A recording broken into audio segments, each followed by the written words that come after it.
Welcome to the Heart of the Matter. Joining us today is Chigbu, founder of the Irede Foundation, an organization that provides hope for child amputees. Welcome to the show. Thank you, Susan.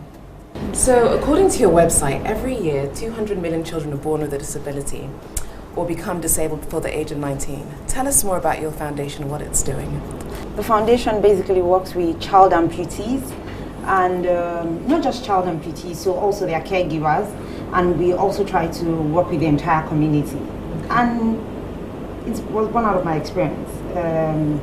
My first daughter is an amputee. She got amputated at the age of 2 as a result of a congenital illness. So when I gave birth to her, she had a condition called tibial hemimelemia, which is basically she didn't have a bone in her right leg and she did not have a kneecap. So we were told that we needed to amputate, but we kind of thought, okay, so many other things we could research. Did you know this before she was born? No, I didn't.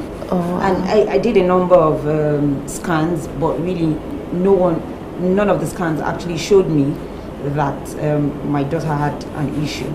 And I didn't know until she was born. And even when she was born, we thought probably it was just a condition that could be taken care of, probably by casting the leg or something. We thought it was a club foot at a point. Club foot, basically, our foot was turned to the back when we had her. So we just thought, oh, it will be addressed immediately. But that did not happen. With research, we found out that actually a bone was missing, and she did not have a kneecap like everybody else. So is there a particular cause for that, or it's just? From research, there's really no reason or no cause. Probably it's something just happened along the growth circle and ill luck. I mean, as most of the books you read would say, for her case. And when she was 2, we had to amputate. That must have been tough. Well, at that time, yes, it was tough.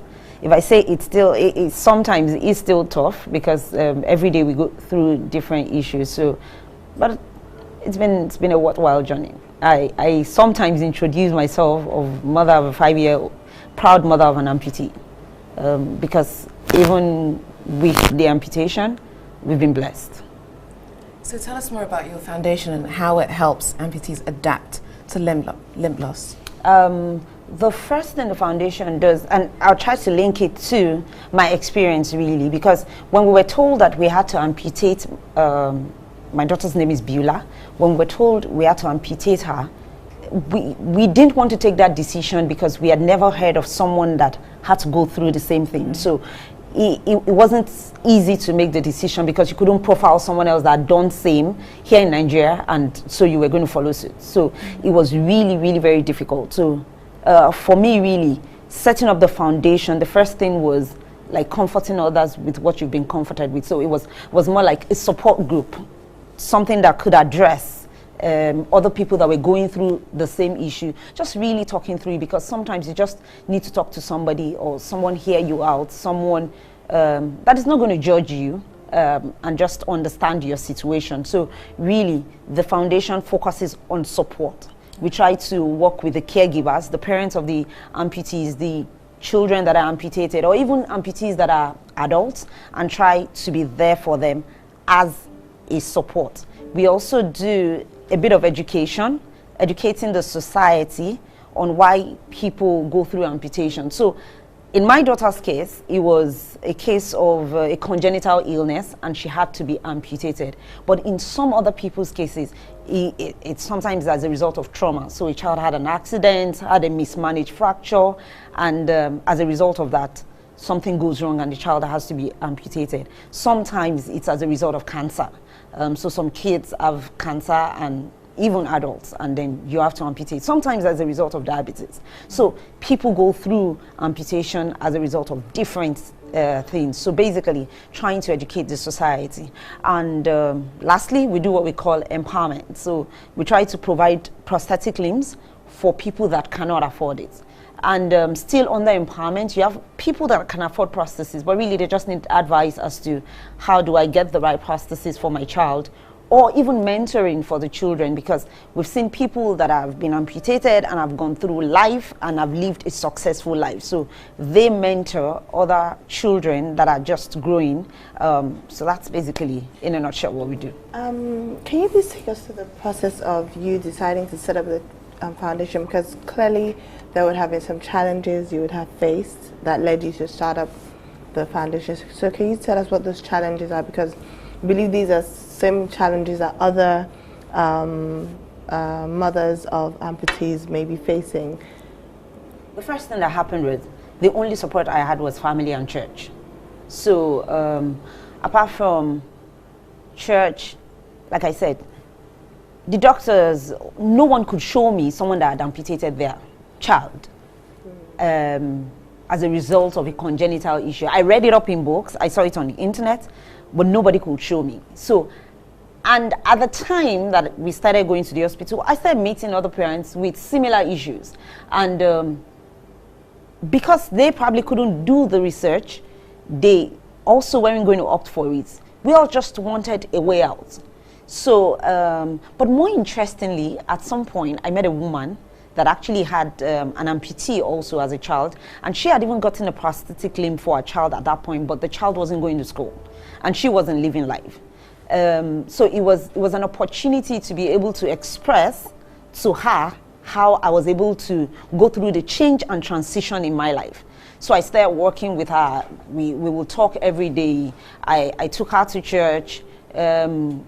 The son will come around to play with my daughter, and then we started talking to them about getting their child into school, because our daughter was in school and they wanted to understand how she was coping in school, the stigmatization, how we were able to go through the process. And then at that point, I started writing and blogging about it, and I felt, wait a minute, you can help more people. And then doctors would sometimes even call me and say, oh, you know what, we have a case, and the parents are just not agreeing to amputate the child. Maybe if you talk to them, they would agree. Maybe if you showcase your daughter to them, it's okay, I will do that. And, you know, it was informal. I started the process informally, and then we decided to register the foundation. Please hold on. Now that we've addressed some of the challenges, how does your foundation help solve these challenges? I know earlier I talked about the 3 ways in which we do it. So what we try to do is bring those 3 ways to life every day. On education, we post on a week-to-week basis things on the internet, news about amputation, how to manage amputation, people that have been amputated, how they are managing their lives. We try to put that out on the internet because that's the easiest way for us to reach people. We also have flyers that we drop around hospitals so people can pick up information from time to time from our brochure, where you can read up on what you need to do in case something happens immediately. For support, we have on our website what we call Refer a Child. So you can actually refer someone. You can send an email directly to our info box if you have any questions, or you know somebody, because you have people that probably cannot even access the internet. So they probably just saw something on TV, or someone read it up and told another person about it. So you can actually refer a child to us. When we have children referred to us, for us really our focus is majorly on children. There are other foundations that do things for adults. So what we basically do is, if we get an adult, we refer them. We also have about 20% of our funds actually that goes to adults. So, however, if we need to make a call, we stay with kids. When we have those children referred to us, we profile them to be sure that actually they can't afford it, because really an average Nigerian cannot afford to get a prosthesis, and especially in the case of a child, keep changing it, because when the child grows, either fatter or taller, then the child needs to change the prosthesis. So we maintain the prosthesis for the children that we take on from whatever age we take them on till they are 18 years. And the reason why we chose 18 years is because once they are 18, we know that the rate of change is going to reduce to about 5 years or 6 years thereabouts. So we know that by then they would have been empowered by the programs that we do and everything, and then they will be able to take care of their prostheses themselves. Also, we're about to start a project where we're partnering with doctors at Lasuth, and then we're training technicians to be able to get better at what they do, because the prostheses that we give to children today, most of them are imported. So we really don't have the materials to produce or make prostheses here. When we eventually make the ones we make here, they're a bit heavy, and then the children cannot make use of them. So every day, that's really what we do. So it looks like a routine, but interestingly, we meet different people along the way. So it's programmed for the entire society, putting up things out there. It's support for the caregivers. So sometimes we, from time to time, call the people that we've worked with, both the people we've given prostheses or those that have identified with us, and check the progress of the child and see how the child is doing. Is the child in school? Is the child's health okay? And all of that. So what is the cost of the prosthesis? For the prosthesis that we give, it costs us about 950,000 to ₦1 million to get a prosthesis out for a child. Why is it so expensive? I think it's because really we don't have the materials right here, and like I said, we're beginning to identify local manufacturers that can be trained and then can get their skills better. So we just identified one. We will work with the person, and then once we certify that the person is very good, then we can start using them for the kids, because also we realize that children are they're delicate, they are precious. So you don't want to, if you give a child a wrong prosthesis, it could affect the spinal cord, especially for those that are for the lower limb, so the legs. So you need to be very, very careful and ensure that whatever you're giving to the child is suitable for the child. So I think basically it's expensive because, and I mean, even abroad, prostheses are very expensive. As the functionalities and the technicalities of it, you know, the aesthetics get even more sophisticated, the prices go up. And is this the same for, so because you mentioned that sometimes as the child puts on weight or loses weight, you have to change. So it's the same cost, but every time you have to change. Yeah, because you're probably getting a new prosthesis. Okay. One of the things that we're beginning to also work on is we're having people donate prostheses to the foundation.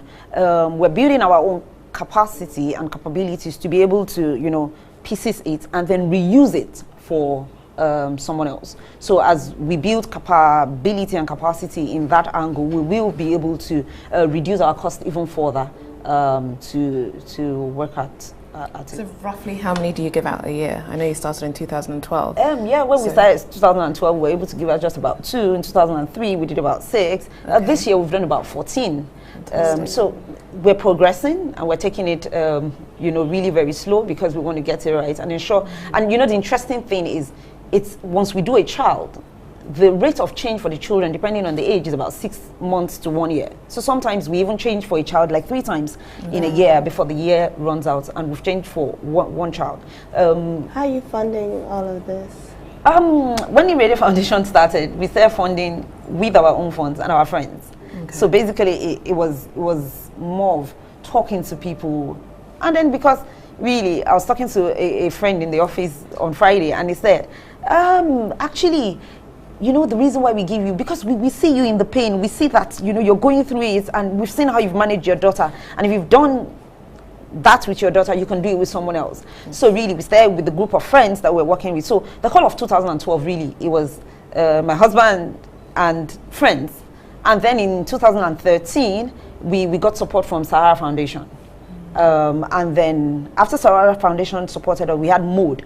And then we also have on a yearly basis a walk that we called Out on a Limb. So it's an awareness walk. And then this year we had about 16 companies support us in the walk. So we're beginning to get traction. People are beginning to know about it. And then also, I think a few days ago, we heard that Rotary wanted to give out 1,000 limbs, which is interesting. So we're seeing how to partner with them and get our own children also, we call them Irede children, get them prosthetic limbs, and see how those prostheses are actually customized for the kids.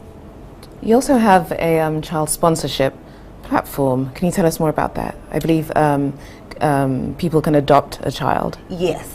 For us, what we call adoption is basically we have kids that are being profiled. So you can say, I'm going to take on a child and I'm going to be responsible for the child's prosthesis. Like what MODE, Mobile Decisioning Holdings, what the company did was to say, okay, we're going to support 2 children, and then they pick, and also Sahara does that, they pick the children that they want to be a part of their lives. So those kids, we report the kids back to them, they check up on the children, they go at will to go and see the child, to actually see whether the child is using the prosthesis or not.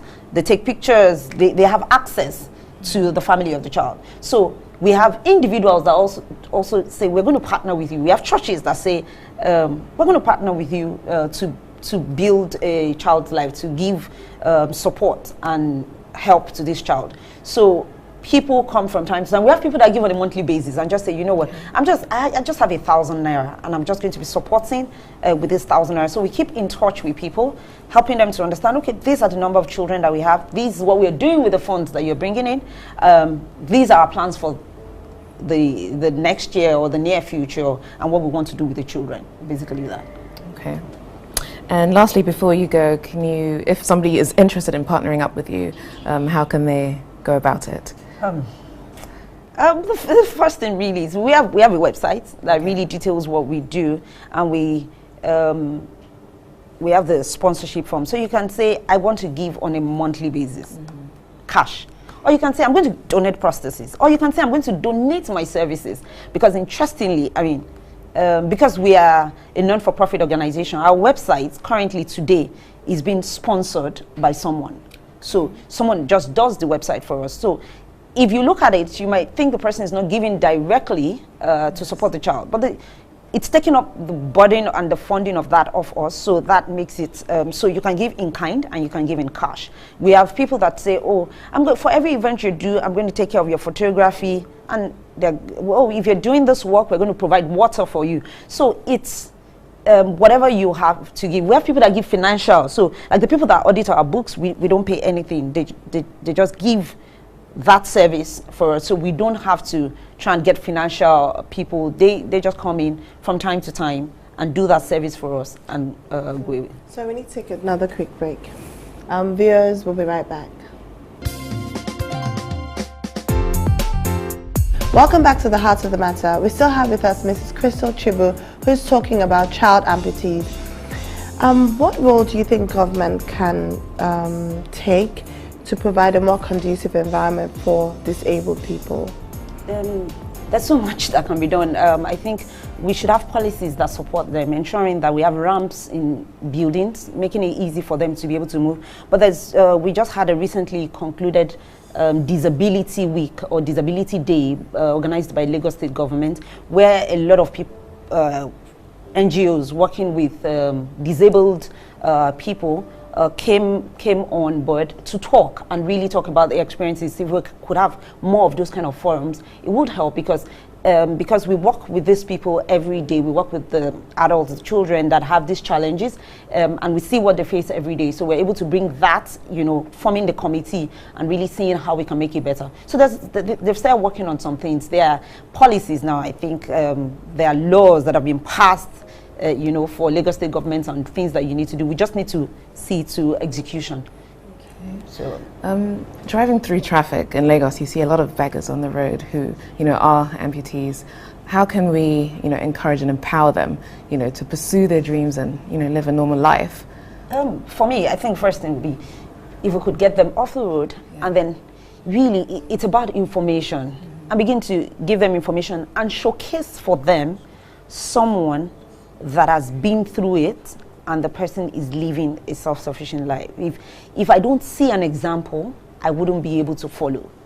So like for my daughter, sometimes I remember enrolling her for swimming classes, and she came back and told me, Mommy, I just can't. I used to be able to do it, but I can't right now. So, we had a whole week of watching videos of amputees that are swimming. And then she told me, I think I'll be able to do it now. And then she went back for her swimming classes. So I think it's being able to showcase for them, they being able to see, being able to trust and believe that, oh, you've taken me out of this, because really begging, people make money off it. So if I'm able to work, or there's this amputee that is working and the person is doing very well. Like I know an amputee that is a broadcaster, and you probably wouldn't even know she's an amputee. When we do the work, she does kilometers of walk. I know a lot of them, maybe because of my daughter's situation. So really, I think that's going to help. And we've started a coalition. We're hoping that it's really the execution of it, and as the years go by, it gets better and better. Can you please tell us what life is like now in your home? Your daughter is 5 now. Does she have any siblings? Yes, she has a younger brother. So she has eldest sisters. So what is life like in your family, and where do you find your strength from? Strength. I'd like to take it from strength first. Honestly, it's God. And it's not a cliche. It's people ask me how I go through it every day. I don't have to bother because someone else takes care of it, and that is God. He makes it. I don't think of my child. He solves everything that I have to think of about my child, and then I have time to focus on other people. Life is interesting. My daughter is an interesting phenomenon. You meet her and you probably wouldn't know she's an amputee because she does swim, like I said. She dances ballet. Recently, she started taekwondo classes. So she's able to do a whole lot. We don't see her as disabled. We don't see her as not able to do anything because she does everything. So she climbs, she sleeps in a bunk bed, and she sleeps up. So we make her do everything. And when she's naughty, she's spanked for being naughty. We use the rod so that she understands. She's not seen differently or separately. We take her. She's not spoiled. No, she can't be because she's normal. Yes. And like I tell people every time, disability is a thing of the mind. So even for disabilities that you can't see, it's a mind game. Yes. And you have a lot of people that have prostheses in their body, but you can't see it. So sometimes we even have eyes, but we can't see. So it's a mind game. So we work really key because you find that for some other parents, they may just feel, pity and, sorry, and then they forget there's also the child's character needs to be built. Yeah. And so they, relent on building the character and just feel sorry. But I like the fact that you say that you treat her like she's normal. Yeah. She needs to be spanked, you spank her. Oh, she is. I mean, she understands that she does wash her plates by herself. You finish eating, she takes her plate to the kitchen and she gets it washed. She's not treated differently. She's just a child. She's not my child. She goes to a normal school and she does all her activities. And she doesn't have a reason. I mean, I remember there was a time she fell down and she was feeling pity for herself. And her dad asked her, Beulah, does your brother fall down? She said yes. So why people fall down every day. So when her brother falls down now, she tells her brother, get up. People fall down every day because people fall down. Yeah. People really do fall down. So it's not because she uses an artificial limb, because I could be going and I trip and fall. So we try to help build her confidence in the Word of God. She says, we try to make her say a memory verse every week, and then she recites it every day. And we link it to things of strength. So she's able to say, I can do all things through Christ who strengthens me. She knows where it is found, and she says it to herself over and over again. So she tells you, I can jump because I have Christ. So already, and she gave her life to Christ last week. So it's interesting, and it's interesting times, really. I think we are just blessed, and like I said, it's the comfort with which we are comforted. We're able to comfort other people. It's God. He's the deciding factor. I don't want to preach because it's easy to get into preaching, but when I cast my mind back and remember how we went through the process, you can't really lay your finger on one thing that you've done for yourself.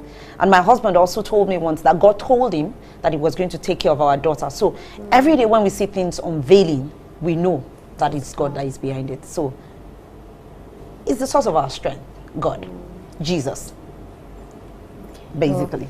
So what advice do you have for viewers who don't know where to start, with getting help for limb loss?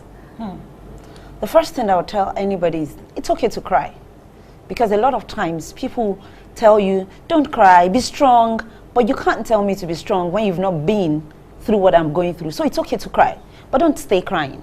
You need to move on to the next level. And if it's you going through the pain of amputation yourself, then the first thing is you need to seek help. You need to, if you're an adult, you need to try and read up and see how to manage it. There are a lot of pain that comes with even the amputation. So even after you've been amputated, there are days people don't feel like using prosthesis. So it's okay. Don't try to be anybody else. Just live your life. And if you're a parent, you're in my shoes of an amputee, you need to be strong for your child. You need to You need to get all the information there is, gather information, and try to be strong. And then that's why you have the Irede Foundation. You can always come to us. We'll help you walk through the journey. You can reach us on phone. Our website is www.theiredefoundation. Just come. We'll listen to you, and we'll help you walk through the process, because one person's journey is not the same. I mean, for someone that has a cancer, sometimes they're still wondering, will I be able to move on? Will I have a relapse? So it's okay to give me a prosthesis, but will I have a relapse? So we will help you go through the process, because by God's grace, we have people that have gone through everything, and then we will bring the one that fits into the situation and talk with you. But above all, I think in whatever small little way you believe there is God, and it just helps make the journey light. So you might want to just hang on God. Thank you so much for that enlightening advice. We really enjoyed having you on the show. Thank you.